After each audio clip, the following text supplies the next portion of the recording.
And we are back with the third segment of the GSMC Basketball Podcast presented by the GSMC Sports Network. Now, in this third segment, we are going to be talking about LaMelo Ball. Excuse me, a mother is suing LaMelo Ball for allegedly striking her son with a car. So obviously, like, this isn't the first time that the Ball family has appeared on the wrong side of the news headline. I mean, there was an incident with LiAngelo Ball where he was caught shoplifting in China, and now there's this incident right here with LaMelo being sued by a mother for allegedly striking her son with a car. Now, I'm looking at this article on ESPN. A North Carolina mother, this is all from ESPN, is suing the Charlotte Hornets and LaMelo after the team's all-star guard allegedly struck her son with his vehicle during an attempt to obtain Ball's autograph. According to the lawsuit, which was filed Tuesday and obtained by ESPN, the alleged incident occurred in early October when the Hornets hosted a fan-focused event at the Spectrum Center in downtown Charlotte called Purple and Teal Day at the Hive. So, after attending the event, Tamaria McRae stated that her then 11-year-old son, Angel Joseph, who is now 12, stood outside the arena's employee entrance when Ball's SUV exited the arena. Ball stopped at a nearby traffic light, and fans, including Joseph, again, this is all on the article.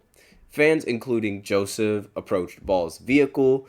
McRae said Ball looked at her son from his vehicle as Joseph stood next to it, and when the light turned green, alleged that Ball drove in a grossly negligent and reckless manner in that he accelerated his vehicle forward suddenly and without warning and struck her son, quote, severely injuring him, end quote. She claimed that Ball then left the scene. According to McRae's attorney, Cameron DeBrune, Joseph suffered foot and back injuries in the incident. McRae alleged that the injury caused severe physical pain and emotional distress from a player her son considered his hero. McRae is seeking damages in excess of $25,000. The Hornets declined to comment. Ball's agent didn't immediately respond to a request for comment, and an incident report from the Charlotte Mecklenburg Police Department that was obtained by ESPN said Joseph suffered bruises and scratches that were described as minor. So that's what one article had to say about the incident, and Sports Illustrated also they also posted an article about this, and essentially, I'm just going to go ahead and pull up the Sports Illustrated article as well, just to talk about that. After a largely lost season due to injury, things have gone bad from worse for the Charlotte Hornets guard LaMelo. So basically, like, they talked about the suing. This allegedly happened on October 7th of last year. Angel Joseph, my son. This is a quote that Sports Illustrated. So, quote, Angel Joseph, my son, was like, LaMelo, I love you. Sign my ... Give me your autograph. Can you sign it for me? End quote. McRae said, quote, I just seen my son kind of go down, and I thought maybe he had dropped something. End quote. Per McRae, according to the article, it took Angel months to recover both physically and mentally. Quote, this is his hero, his idol, and he got run over by him. End quote. From the family lawyer Cameron DeBrune. Ball played just 22 games for the Charlotte Hornets this year, averaging 23 points per game. Neither he nor the team decided to provide a comment before the story ran.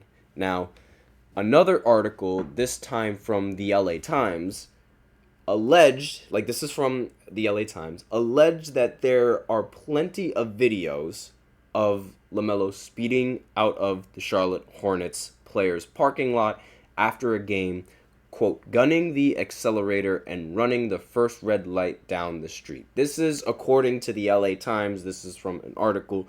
The videos, they are online, so you guys can make your own opinions on what you guys think about the video. This is just according to the LA Times. Fans, they line the lot hoping against hope that Ball or a teammate will slow down, roll the window, and sign whatever they hand him just to get autographs. And Angel Joseph was one of those people. And it seems that according to the lawsuit filed on Tuesday, Ball drove over his foot and broke it. This is according to the LA Times. Angel was 11 at the time and attempting to get an autograph outside of Spectrum Center Arena after the team's purple and teal day. So they both match up with this matches up with the ESPN article, and the lawsuit says, according to the LA Times, the lawsuit says Ball barreled over Angel's foot, again according to the LA Times, failing to yield the right of way to a pedestrian, end quote. So, quote, yield the right of way to a pedestrian, end quote. Or to, quote, apply his brakes in time to avoid an accident, end quote. That's what the lawsuit says, according to the LA Times. It also says that Angel suffered injuries that took several months to heal, and damages are totaling to more than $25,000, which makes sense as to why that's how much money they're seeking, according to the ESPN article, where it says McRae is seeking damages in excess of $25,000. So Angel, like, again, all the quotes, they seem to match up with each other. And the lawsuit, at least according to the LA Times, the lawsuit also targets the Hornets, like the organization as a whole, alleging that the team did not provide adequate security and pedestrian control measures at the players' parking lot. So now it's sort of like it seems like the shift is it's being shifted as Melo's fault, while at the same time it being the organization's fault in the Charlotte Hornets for not taking I guess accountability for, because the lawsuit, again, it's alleging that the team did not provide adequate security. So I guess they sort of expected there to be staff like in front of the garage. I guess that's what they mean by adequate security, to prevent the fans from getting too close. At least that's what I get from looking at this article and saying that and when it says alleging the team did not provide adequate security. Ball, according to the LA Times, Ball is the youngest of the three brothers who became widely popular while starring at Chino Hills High. He scored 92 points in high school, skipped college in favor of playing for Lithuania at 16, and in Australia at age 18, ahead of the 2020 draft, and where he was taken third overall. He withstood notoriety orchestrated by his father, and that began with his older brother Lonzo, where he became a star and has never really ceased LeVar's Big Baller brand or the merchandise that the family has had. And for all of LeVar's bluster and outrageous claims that he has, two of his sons became NBA stars, and the middle son, Leangelo, he played in the G League and in Mexico, but they have battled injuries, which LeVar chucks up to their team's Rudy Toot workouts, which, quote, Rudy Toot workouts, quote. That's what he said. I mean, everyone knows like LeVar's crazy antics and things of that nature. Lonzo spent his first 2 seasons with the Lakers. He now plays with the Bulls. He's been sidelined for more than 2 years with a left knee injury that required 3 surgeries. And LaMelo's 22. He only played 58 games in the last 2 seasons because of a succession of ankle injuries. And it really seems that injuries and mishaps have sort of defined the Ball family. I mean, that's sort of what the story seems to be like.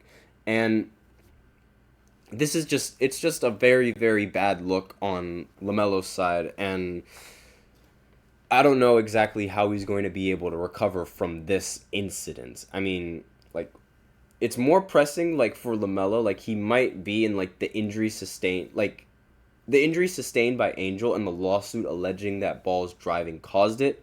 McRae says that the lengthy recovery has taken an emotional toll on her son, who is now 12 years old. And I mean, who could blame, like, you can't really blame the child for that, because I mean, it's his hero, and his hero allegedly ran over his foot, and that would definitely take a toll on someone. So again, allegedly, not entirely sure. So, quote, for a while I couldn't even recognize who my child was, because, like, depression, not being able to go outside and play. McRae told the WSOC. And also, she also said, quote, when you see your children hurt, it hurts you. It's been rough. It's been real tough. I mean, like, I'm a strong person. This broke me. This right here, it really did it. End quote. So that's all the quotes that she has said. And that's really all that I can talk about this specific incident without stirring up much trouble. So now that will be the end of this segment, and I will go ahead and go into the fourth segment where I talk about the TNT crew and their final run. And I'm going to be really sad in this next segment. So I will be right back after this short break.